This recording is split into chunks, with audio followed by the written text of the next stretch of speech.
এটা কি? ও, তোমরা জিজ্ঞেস করো কেমন আছো।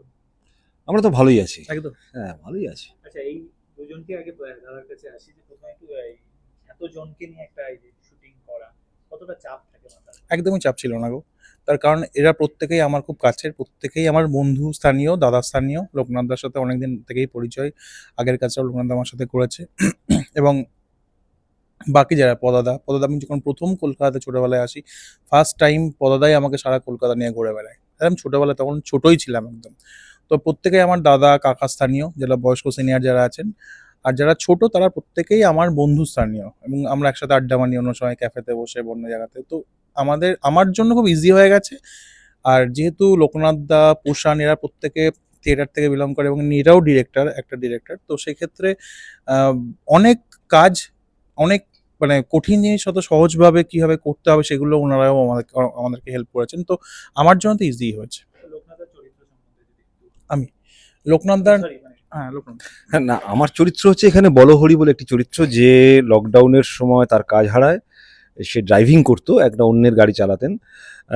পরবর্তী ক্ষেত্রে যখন লকডাউন উঠে যায় আর কি, আবার স্বাভাবিক জীবনে, কিন্তু তার কর্ম আর ফিরে আসে না, কারণ সে অন্য লোকের যেহেতু ভাড়া করা গাড়ি চালাতো, সেই গাড়িটা আর সে পায় না হাতে। তখন সে তার কি করবে, তার বিভীষিকাময় জীবন, যেমন মানুষ কর্মহীন হলে যেরকম হয়, সে কিছুই করে উঠতে পারছে না, তার অপটু হাতে সে যাই অ্যাটেম্প করছে সেখানেই ফেল হচ্ছে।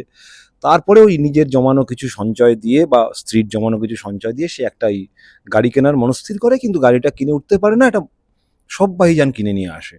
সেটা নিয়ে তার একটা নতুন করে স্বপ্ন বাঁধে, যে সেটা করে তার আবার রোজগার, তার সংসার, ২ ছেলের সংসার, এটা আবার চলবে, তাদের পড়াশোনা সবটা মিলে।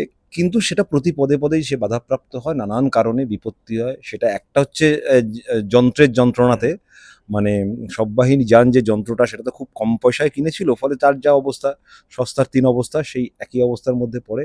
সেই চক্রে পড়ে তাকে নানা পদে যন্ত্রের বিকল হওয়া থেকে শুরু করে নানান যন্ত্রণার মধ্যে সে ভোগে।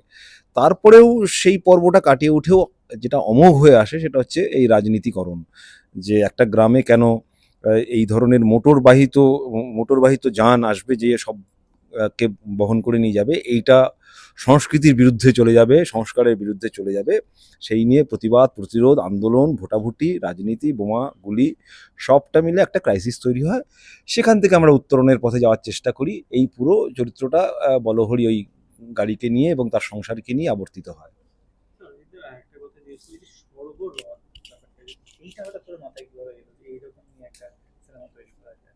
দেখো স্বর্গ তো সবসময় আমাদের কাছে কি ধারণা আছে যে স্বর্গ একটা আহ, সুন্দর স্বপ্নের জায়গা, যেখানে সাধারণত মানুষ কি বলে সারা জীবন এত মানে কি বলে যাতাকলে পেশার পরে মনে হয় যেন স্বর্গে যদি একটু স্বর্গ লাভ হয়, একটু শান্তিতে কমসে কম মরতে পারি। তো বেসিক্যালি মানে গল্পটা ওই কনসেপ্ট থেকে এসে যে বাঁচো কষ্টে, কিন্তু মরার পরে যেন একটু শান্তি লাভ করো বা সুখ লাভ করে তুমি যেতে পারো আর কি স্বর্গে। তো সেই কারণেই কনসেপ্টটা ওখান থেকে এসছে।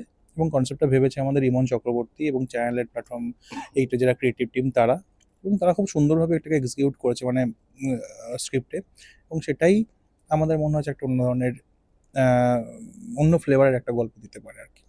দর্শক কবে কোথায় দেখতে হবে যদি দর্শক? 17 জুন প্ল্যাটফর্ম 8 ওটিটি প্ল্যাটফর্মে আসছে আমাদের স্বর্গরথ সরগরম। বাকি প্রজেক্টের থেকে অন্যান্য যে প্রজেক্টগুলো আছে তার থেকে একদম পুরোপুরি অন্য, আলাদা, মাটির গন্ধ, মাটির গল্প, খুব সহজ, সাধারণ, সরল গল্প। আমার মনে হয় প্রত্যেকের ভালো লাগবে। তো আমার রিকোয়েস্ট আপনার কাছে, প্লিজ দেখুন, বাকিটা লোকনাথদা বলবে। হ্যাঁ, আমারও একই কথা, যে এরকম একটা রিফ্রেশিং গল্প, যেটা এই সেক্স, ভায়োলেন্স, থ্রিলার এই জনার থেকে বেরিয়ে এসে একটা গ্রাম মফস্বলের হালকা একটা সুন্দর গ্রামকে কেন্দ্র করে যে গল্প, এবং গ্রামীণ মানুষের সম্পর্ক, তাদের জীবনযাপন, তাদের জীবিকা, এই পুরোটা উঠে আসে এই সহজ সরল একটা ভঙ্গিতে, একটা আঙ্গিকে। সেইটা দর্শকদের ভালো লাগবে বলে আমার বিশ্বাস। কারণ এই ধরনের কাজ করে আমি অন্ততপক্ষে খুবই আনন্দ পেয়ে থাকি, এবং এটাতেও পেয়েছি, আগেও পেয়েছি ফেলুমিত্তির লেন করতে গিয়ে। মানে এই ধরনের কাজ আমাকে খুব টানে আলাদা করে। তো 17ই জুন প্ল্যাটফর্ম 8-এ আপনারা দেখবেন এবং মতামত জানাবেন। আমার দৃঢ় বিশ্বাস যে আপনাদের এটা খুবই ভালো লাগবে। দেখতে থাকুন প্ল্যাটফর্ম 8-এ। তোমরা জিজ্ঞেস করো কেমন আছো। ভালো আছি, তুমি কেমন আছো? খুব ভালো। কাজের এক্সপিরিয়েন্সটা বলো, এই যে এত জনের সঙ্গে কাজ করলে। হ্যাঁ, এটা খুবই মজার এক্সপিরিয়েন্স। আর তাছাড়া একটা কাজ করার থেকেও এই যে আউটডোর শুটিং, সেটা একটা বেড়াতে যাওয়ার মতন ব্যাপার। আর আমার খুব পরিচিত, খুব ভালো লাগার অভিনেতা অভিনেত্রীরা রয়েছেন, সেইটা একটা খুব মজার ব্যাপার যে দুর্বার দা, তরঙ্গ দা, প্রদীপ দা, লোকনাথ দা, আর এবার গিয়ে পরিচয় হলো আর্শিয়ার সাথে। তো এটা খুব মজার একটা এক্সপিরিয়েন্স, মানে একসাথে থেকে একটা বাইরে কাজ করা, সেটা একটা পুরো অন্যরকম অভিজ্ঞতা হয়। আচ্ছা, এই যে এত বড় বড় অভিনেতাদের সঙ্গে কাজ করে, কখনো কি নার্ভাসনেস কাজ করে শুটিং এর সময়?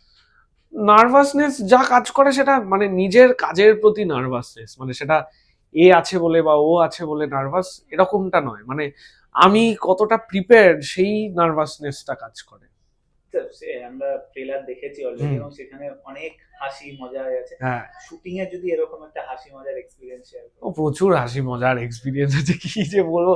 একদিন আমরা আহ, একদিন ছুটি ছিল আমাদের শুটিং এ, সেদিন আমরা গেছিলাম হচ্ছে একটা ওই কাছে, এক্স্যাক্টলি মনে পড়ছে না, একটা একটু টিলার ওপর একটা মন্দির আছে, প্লাস ওখানে একটা ঝিল আছে, একটা ড্যাম আছে, সেইগুলো দেখতে আমরা বেরিয়েছিলাম।